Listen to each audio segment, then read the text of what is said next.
Vous êtes en compagnie de Radio Taïwan International.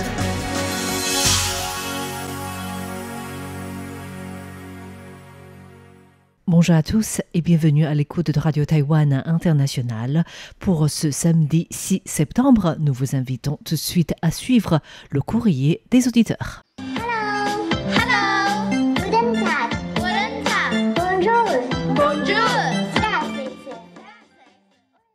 Bonjour à tous, c'est Meguang. Elisa Dufaux. Pour le courrier des auditeurs de cette semaine. Alors, tout d'abord, nous tenons à remercier à tous les auditeurs qui nous ont envoyé des rapports d'écoute pour nos diffusions directes depuis Tamshui. Et ces diffusions ont été conclues le 1er septembre, on pourrait dire, pour Taïwan, le 31 août pour nos auditeurs en Europe et aussi partout dans le monde. Donc, nous recevons vos rapports d'écoute, tout est listé et la carte QSL s'apprête à partir. On peut en profiter pour saluer quelques-uns de nos auditeurs qui nous ont écrit. Alors, on a plusieurs auditeurs allemands, Bernd Seisser, Andreas Mucklich ou encore Olaf Nord qui nous écrit de Mannheim en Allemagne. On a aussi Bernard Grandin qui nous écrit de l'île de la Réunion, Daniel Villon, John Zachary Alvarez qui nous écrit des Philippines, ou encore Kristen Brunstrom qui nous écrit de Suède. Waouh, ils sont très nombreux. En tout cas, on n'a pas pu citer tout le monde en fait, parce que la liste est vraiment très très longue. Donc, soyez patients, la carte QSL va arriver très prochainement. Et maintenant, on peut aussi rappeler les concours du mois de septembre qui vient de débuter. Oui, même si on l'a dévoilé déjà la semaine dernière. Alors la question est la suivante. Quel est le seul type de scrutin auquel peuvent participer les 18-20 ans à Taïwan ? Et pour ce concours, si vous êtes gagnant et que vous êtes tiré au sort, et que bien sûr vous avez la bonne réponse, vous pourrez peut-être remporter un petit éventail pliable de RTI. Voilà, donc c'est en forme, c'est rond en fait. Donc ça rentre dans les poches. Ça devient tout petit en fait, donc il est facile de le ranger soit dans nos sacs, soit dans les poches. Donc facile aussi pour nos sorties, les balades à l'extérieur. Voilà, ça c'est pour le concours du mois de septembre. Et bien sûr, on vous rappelle que le concours trimestriel est également en cours. Alors là, il faut lister 3 événements culturels en Europe auxquels Taïwan participe cette année. En été. Voilà, en été. Enfin, pas forcément en été, mais particulièrement en été parce que les participations sont nombreuses en fait de la part de Taïwan. Et on a 5 gagnants qui pourront remporter un Transat porte-smartphone. Oui, c'est Tiffen qui nous a trouvé ces petits cadeaux et aussi on espère que les cadeaux peuvent être expédiés vers l'Europe surtout parce que les petits emballages deviennent difficiles en fait des fois, vous risquez d'être taxé, donc n'hésitez pas à refuser les colis si vous recevez que c'est de la part de RTI et que la taxe devient vraiment excessive, ça vaut pas le coup en fait. Donc n'hésitez pas à refuser, le colis nous reviendra en fait. En espérant qu'un jour l'Europe changera de système de taxe pour les petits colis en provenance de l'étranger. Voilà, c'est par rapport à nos salutations et aussi au rappel du concours. Maintenant, nous pouvons commencer à répondre aux questions. Et je crois que comme c'est la rentrée scolaire, tu nous as préparé une question en lien avec l'école. Oui, en lien avec l'école, c'est tout d'abord une question de notre auditeur qui nous écoute en Espagne, Émile Christian. Il a partagé qu'en cette période de rentrée scolaire en Espagne, il y a une diversité dans les écoles publiques. Par exemple, cette année, plus d'1 million d'élèves étrangers sont inscrits dans le système éducatif espagnol, ce qui représente environ 13% du total. Mais dans plusieurs provinces, la proportion est beaucoup plus élevée. Un élève sur 4 en primaire est d'origine étrangère. Et selon lui, cette situation s'explique par 2 facteurs. D'un côté, il y a la baisse de natalité qui vide les classes. Sans ces enfants venus d'autres pays, de nombreuses écoles auraient dû fermer. Ça, on le connaît ça aussi à Taïwan. Et de l'autre, il y a l'arrivée de familles immigrées, souvent attirées par des secteurs comme l'agriculture ou l'hôtellerie.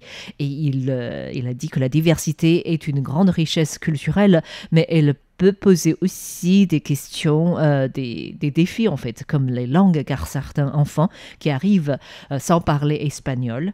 Il y a aussi l'équilibre entre écoles publiques et privées, car les premières accueillent une majorité de ces élèves. Et enfin, il y a la nécessité d'un soutien social et scolaire, puisque beaucoup de familles vivent dans des conditions précaires. Et Émile Christian souhaite savoir est-ce qu'il y a un phénomène comparable à Taïwan.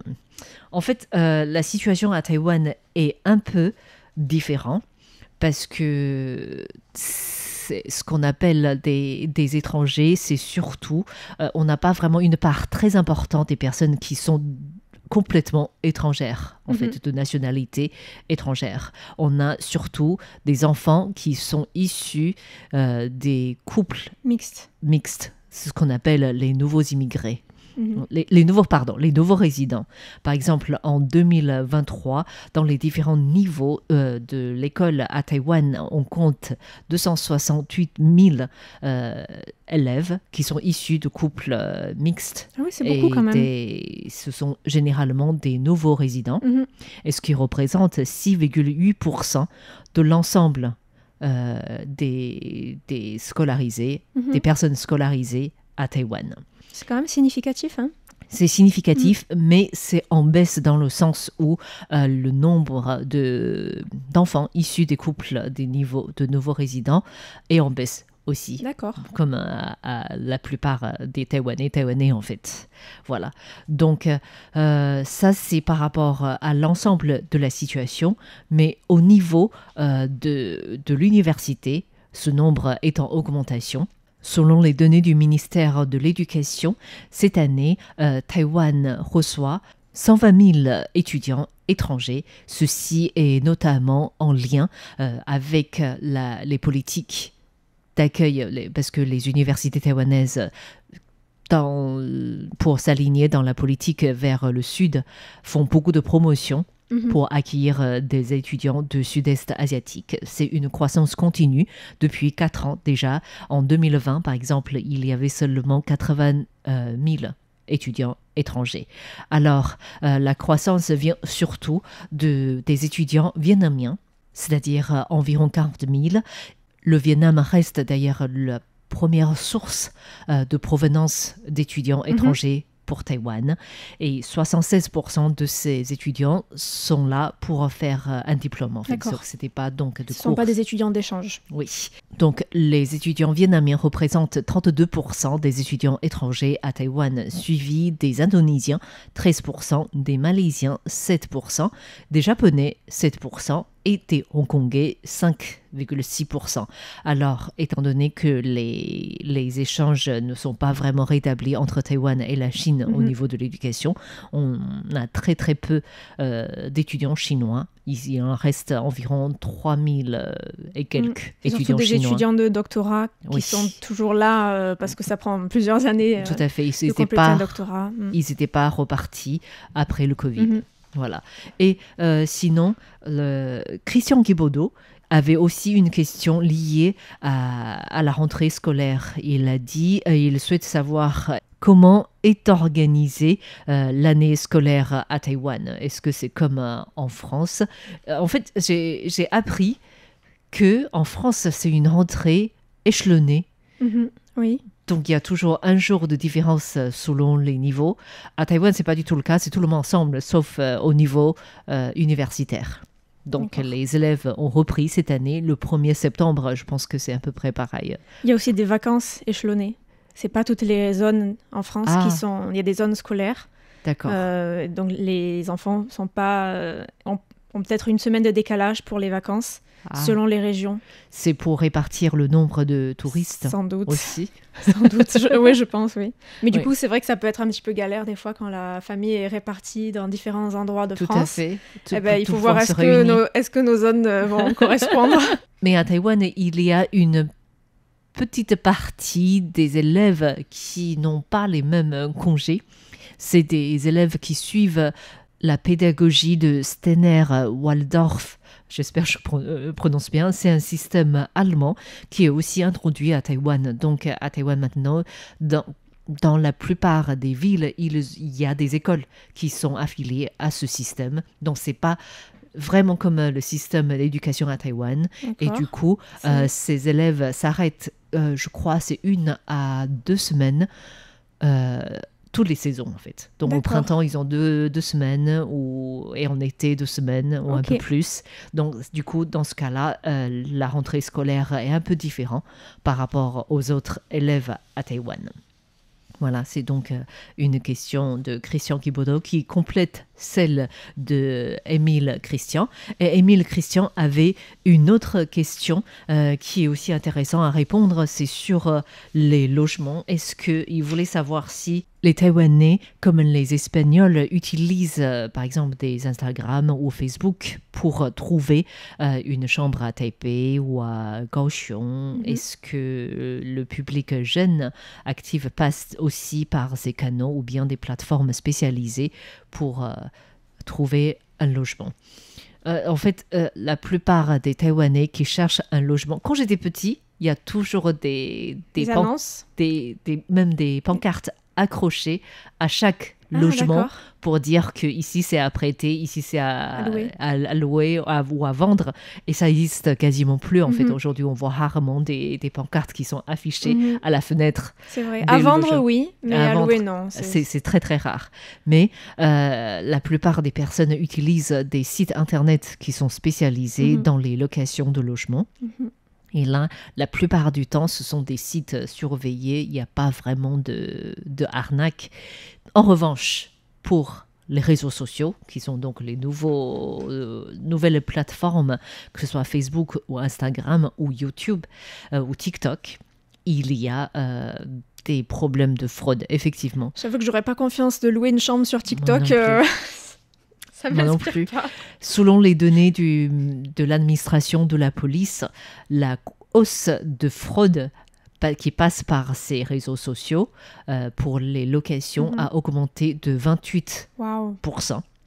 Et en plus, c'est facilement repérable. C'est-à-dire, c'est souvent, on reçoit toujours des messages comme quoi, lorsqu'on voit un logement qui nous plaît, on peut donc envoyer un message. Et ce qui est arrivé, c'est que les personnes vont dire il faut verser d'abord une caution pour pouvoir visiter en priorité le logement. Et du coup, les jeunes qui sont pressés ou qui sont absolument attirés par un logement peuvent faire ce genre de versement. Et dans ce cas-là, ils sont souvent victimes de l'arnaque. Et en plus, des fois, on peut demander des cautions qui dépassent 2 mois, alors que normalement, c'est 1 mois en fait, ou 2 mois maximum. Et du coup, ça veut dire qu'il y a des risques, même si c'est facile plutôt pour les Taïwanais d'utiliser les réseaux sociaux. Et moi-même, j'ai vu des logements qui sont en location. Des personnes font des films de leur propre logement à louer pour attirer des personnes, en fait. Et à travers des films, des fois, on ne sait pas si c'est réel ou pas, parce que l'état d'un appart peut être beaucoup plus... Oui, ou alors les films, c'est plus difficile à trafiquer, mais les photos, par contre, il y a un appart qui est un petit peu vide, on peut le meubler avec l'intelligence artificielle, et puis y avoir... Tout à fait. Et que ça ait l'air magnifique, et puis au final, on se rend compte que c'est... Bon. Voilà, donc sommaire. Il y a des plateformes qui existent, il y a des réseaux sociaux qui sont utilisés, mais les risques sont pareils en fait. Voilà, merci beaucoup à Émile Christian d'avoir posé ces questions. Merci pour vos rapports d'écoute aussi. On a aussi une question de Jean-Michel Aubier qui réagissait au décryptage sur le référendum sur la question du nucléaire qui est paru le 22 août. Donc c'était la veille du scrutin. Et il se demandait, vu que le gouvernement est pour la sortie du nucléaire, mais que le KMT et ses alliés sont majoritaires au Parlement, et donc sont en faveur du nucléaire, il se demandait qu'est-ce qui allait se passer, et aussi si ce référendum avait été validé avec une majorité de oui, et que les autorités compétentes avaient donné leur aval sur la question de la sécurité, est-ce que le gouvernement aurait pu faire la sourde oreille ? Donc en d'autres termes, est-ce qu'il s'agissait d'un référendum purement consultatif ? Alors, pour revenir un petit peu, alors ce référendum, il a d'abord été proposé par le groupe parlementaire du TPP le 18 avril.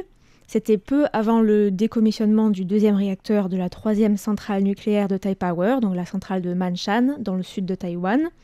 Et ensuite, le 13 mai, le Parlement a adopté la révision de la loi sur le contrôle des installations des réacteurs nucléaires, qui a modifié la durée maximale de 40 ans de validité des licences d'exploitation des centrales, en donnant la possibilité aux exploitants des licences de demander un renouvellement pour une période de 20 ans.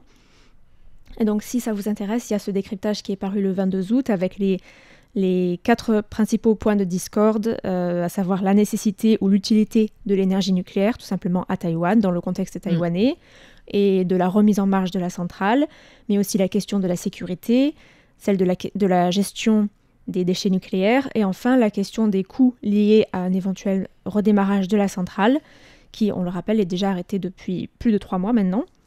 Et donc, en théorie, le gouvernement a l'obligation d'appliquer le résultat du référendum, mais dans les faits, il n'y a aucune loi qui sanctionne le gouvernement s'il ne le fait pas, et il y a la possibilité pour le gouvernement d'éviter de le faire en faisant traîner certaines procédures, et notamment la procédure, je crois que c'est 2 ans, pour appliquer le résultat du référendum. Et donc, dans le cas de ce référendum sur la remise en marche de la centrale, si le référendum était passé, il aurait d'abord fallu qu'une évaluation des risques de redémarrage soit menée, et il aurait aussi fallu des travaux qui auraient duré sans doute de nombreuses années. Et donc, cela aurait pu être rallongé par différentes procédures. Donc, la question, dans ce cas particulier, c'est que oui, le gouvernement, en pratique, aurait pu faire la sourde oreille, et c'est vrai qu'il s'agissait en réalité plus d'un référendum consultatif. En fait, je crois que Lai Ching-te, le président taïwanais, avait même déclaré avant l'organisation du référendum que tout doit dépendre de l'évaluation de la sécurité nucléaire de cette troisième centrale si on le redémarrait. Donc, il avait, dès le départ, fait comprendre que même si vous votez oui pour ce référendum, rien ne serait changé parce qu'il faut dépendre de cet examen. Et on sait tous que le référendum est valide que pour 2 ans. Donc, ce genre d'examen peut prendre de nombreuses années. Et du coup, de toute façon, on savait dès le départ que cette centrale ne sera pas reprise grâce ou à cause de ce référendum. Mais bon, il pourrait aussi y avoir des changements si par exemple le gouvernement change, s'il y a de nouvelles élections et que le KMT est élu, peut-être qu'on peut... Il faudrait accélérer de toute façon la procédure de contrôle de sécurité. Ça, c'est la principale question. Et de toute façon, le jour même du vote, Lai Ching-te est monté sur scène pour dire que de toute façon, ils vont faire cette évaluation pour savoir si oui ou non la centrale peut être reprise. Je pense que, de toute façon, Lai Ching-te a une attitude relativement souple par rapport à Tsai Ing-wen, l'ancienne présidente de la République, sur la question nucléaire. Et du coup, je pense que ce référendum était plutôt une sortie pour lui aussi, si jamais Taïwan souffre du manquement de l'énergie. Je pense que c'est aussi un prétexte. C'est pour ça qu'il a dit « Je suis prêt à écouter l'opinion publique » pour lancer cette procédure d'évaluation de sécurité. Donc, on verra ce qui va se passer, mais en tout cas, ça ne va pas être tout de suite, si ça pouvait être redémarré. Et en attendant, on espère que de nouvelles énergies plus propres vont arriver par la suite. C'était un des arguments justement contre le redémarrage de la centrale. C'est pourquoi ne pas prendre tout cet argent qui serait nécessaire au contrôle de sécurité, aux travaux de remise en marche, à l'achat de nouvelles parties, au stockage des déchets, pour justement développer de manière plus rapide les énergies vertes, puisque c'est vrai qu'il y a eu un retard dans ce développement des énergies, en tout cas plus propres que... Ou même le gouvernement actuel n'est pas contre ce qu'on appelle le nouveau nucléaire non plus, en fait. Donc, je ne sais pas ce qui peut se passer. Oui, il y a une attitude assez ambiguë sur la question. Oui, et du coup, on va voir ce qui va se passer. Mais en tout cas, on savait dès le départ, ce référendum était très politique pour les différents partis, en fait.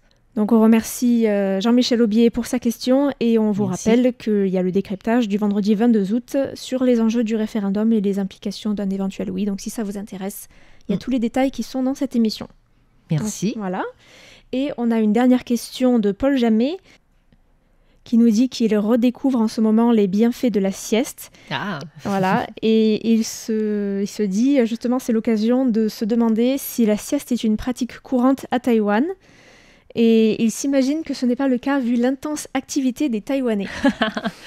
et vous avez pourtant, tort. détrompez-vous. Parce que la sieste est quand même une pratique très importante dans la culture taïwanaise, mais je pense qu'il vaut mieux peut-être avoir l'avis d'une Taïwanaise pour nous en parler. En tout cas, surtout pour parler de la pratique de la sieste à l'école ou à la maison. Oui. Moi, je peux pas trop vous en parler. En fait, c'est pas quelque chose qui est propre de Taïwan, parce que je pense que c'est plus lié à la culture du monde chinois, parce que les Chinois, eux aussi, font la sieste. Et je me suis renseignée auprès des Japonais. Je croyais que les Japonais faisaient aussi la sieste, mais non, les Japonais ne font pas la sieste. Donc, c'est peut-être plus lié à la culture chinoise. Oui, les Taïwanais font de la sieste. Et c'est une habitude imposée à l'école. C'est-à-dire, quel que soit le niveau, jusqu'au niveau lycée, en fait, après le déjeuner, il y a toujours une créneau, genre une demi-heure, pour dormir. Non pas s'allonger, mais Non pas s'allonger. ça va chier sur le bureau. Voilà. Parce que c'est le seul endroit qui tout à fait. est disponible. Du coup, toutes les salles de classe éteignent la lumière pour que les élèves puissent se reposer. Et normalement, on est censé de ne pas être réveillé, c'est-à-dire ne pas avoir les yeux ouverts pendant la sieste. Du coup, ça c'est une obligation qui est plutôt difficile pour certains élèves, comme par exemple mes enfants n'ont jamais aimé ça. Ils n'arrivent pas à dormir, mais malgré leur habitude, ils sont obligés de mettre la tête sur le bureau, sur la table, et de fermer les yeux. Voilà. Ce qui n'est pas une position très confortable et pas très bonne pour le dos, pour la nuque. Non. Donc il y a beaucoup de gens en fait qui se plaignent de ça, que c'est une position qui est pas du tout naturelle, qui est mauvaise pour le corps. Oui, et les enfants qui sont forcés à faire ça. Oui, mais ils s'arrangent je vois beaucoup d'enfants, d'écoliers, emmènent leur oreiller, petit oreiller par exemple, et mettre à l'école. Et du coup, tous les jours, ils peuvent sortir leur oreiller pour faciliter leur sieste. Voilà. Donc, je disais que comme c'est une habitude qui est prise depuis l'enfance, il faut dire que les élèves taïwanais commencent peut-être plus tôt qu'ailleurs, je ne sais pas. Parce que la plupart d'élèves sont à l'école avant 8h, donc à 7h30. La plupart sont déjà là. Et encore, le gouvernement a retardé le début de l'école parce qu'avant, il y a l'heure de lecture. Avant, c'était 7h 7h30 à 8h, 7h30, donc une demi-heure de lecture. Et du coup, les élèves étaient là pour lire, ou alors des profs faisaient passer des tests. Et donc, c'est plutôt, du coup, ça a été changé. À 7h30 pour commencer par un test. Ça a été changé, ça a été repoussé. Et du coup, je pense que pour les élèves qui se lèvent très tôt, ils ont besoin aussi de, je sais pas. Personnellement, j'en ai pas besoin, mais ça peut pour certains, peuvent permettre. C'est prouvé, les effets bénéfiques de la sieste sont largement étudiés. Et... Apparemment, oui, on a vu ça. Apparemment, pour que le cerveau peut mieux fonctionner en fait après un repos. En tout cas, du coup, comme les Taïwanais ont cette habitude de faire la sieste à l'école, ils ont pris ça dans les bureaux. C'est ça c'est une sous-culture assez intéressante, je trouve, le fait de faire la sieste au bureau. Parce que c'est vrai qu'intuitivement, en tout cas pour des Français, on n'a pas tellement envie de faire la sieste au vu de tous, que des gens puissent nous observer en train de dormir. C'est pas quelque chose qui me donne envie. Mais je pense que c'est peut-être pas la même situation en France qu'à Taïwan. Par exemple, à RTI, tous les bureaux éteignent la lumière aussi, l'heure de repos. Donc on mange dans le noir et on fait la sieste par la suite. Dans les bureaux des services en mandarin. Partout, en fait, dans l'administration, en fait. Mais pas dans le service des langues étrangères, c'est ça que je veux dire. Les langues étrangères, c'est les pour seuls... les employés de la radio et le service mandarin. Oui, pas tous quasiment tous, sauf les langues étrangères, en fait. Oui, voilà. Les autres, ils éteignent les lumières, ils ferment leurs portes. Et certains sortent leur... comment on appelle ça, des lits de camp. Des lits de camp pliables, donc, qu'ils rangent dans la journée. Ah ben ça, c'est plus agréable. Et qu'ils sortent pendant l'heure de pause et qu'ils mettent même les couvre... qu'on appelle ça pour les Quelque avions. chose pour couvrir les yeux. Voilà. Mais par contre, c'est pas très bon de dormir allongé après manger. Oui. Il vaut mieux dormir assis. Ah, pour une question de digestion, c'est oui. ça? En tout cas, chacun libre de prendre la position qu'il souhaite pour effectuer la sieste parce qu'il y a la place et personne ne dérange. Donc, dans la plupart des bureaux, c'est très silencieux l'heure de midi, en fait. Et à RTI, on a 1h30 de pause le midi. Donc, imaginons pourquoi. Parce que pour déjeuner, on n'a pas besoin autant de temps, en fait. Et après, c'est l'heure de repos. Et j'ai une petite anecdote liée à la... Pas une anecdote personnelle, mais quelqu'un que je connais, un Taïwanais, qui avait obtenu un poste, je crois que c'était de préparateur de laboratoire ou quelque chose comme ça, ou de classe, à l'école européenne. À Taipei. À Taipei. En fait, il avait demandé à avoir un espace dédié ou qu'on lui désigne un endroit qui est peut-être pas utilisé entre midi et 2 pour qu'il puisse se mettre sur un bureau comme ça pour dormir un petit peu parce qu'il a, comme tu dis, depuis l'enfance, il a l'habitude de faire la sieste et c'est quelqu'un qui a besoin apparemment de beaucoup de sommeil. C'est vrai, il y a des gens qui ont des besoins différents. Et on lui a dit qu'il n'y avait pas d'endroit adapté pour qu'il fasse la sieste et que le seul endroit où il était autorisé à faire la sieste entre midi et 2, c'était la salle des profs, la salle du personnel. Donc c'est un endroit où les lumières sont allumées entre midi et 2, où il y a les gens qui circulent, les gens qui parlent, qui prennent leur café. Je suppose, oui. C'est pas du tout... la même ambiance que les bureaux taïwanais. On peut pas vraiment dormir, quoi. Et en fait, ça l'a tellement... ça l'a vraiment perturbé. Et du coup, il essayait un petit peu de trouver des endroits pour s'assoupir. Et on lui a dit à plusieurs reprises non, que c'était pas possible. Et du coup, puisqu'il n'arrivait pas à faire la sieste, il avait tendance un petit peu à s'endormir ça et là parce que... Du coup, il n'était pas réveillé. Il était tellement super fatigué, quoi. Et en fait, ça n'allait tellement pas, cette situation, qu'au final, il y avait la situation était un petit peu tendue au niveau de la gestion du personnel. Et finalement, ils ne l'ont pas gardé après la période d'essai. C'est vraiment, je trouve que c'était quelque chose d'assez symbolique d'un choc culturel entre l'école européenne où les profs sont plutôt étrangers et on considère que c'est pas un besoin légitime pour les employés de faire la sieste et pour lui c'était absolument indispensable, donc ça n'a pas marché. Donc c'est vraiment une question culturelle aussi en fait qui font changer les habitudes au bureau par la suite. Parce qu'en Europe, chaque pays est différent. Je peux pas parler de tous les pays européens, mais en France, c'est plutôt les enfants qui font la sieste et aussi, ou les personnes âgées, en particulier à la retraite, puisque quand on est employé et qu'on travaille la journée, on n'a pas vraiment d'endroit ou de temps pour faire la sieste. Donc c'est vraiment considéré comme quelque chose de luxe pour les jeunes et les personnes retraitées. En fait, les jeunes, je trouve qu'ils ont plutôt tendance à considérer que c'est quelque chose d'enfantin. D'accord. Donc, il y a un peu la fierté de ne pas faire la sieste.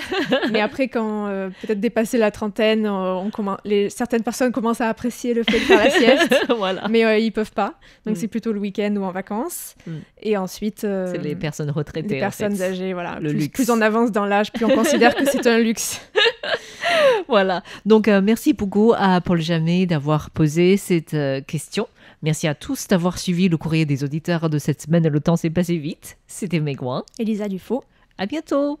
Hello. Hello. Guten Tag. Guten Tag. Bonjour. Bonjour.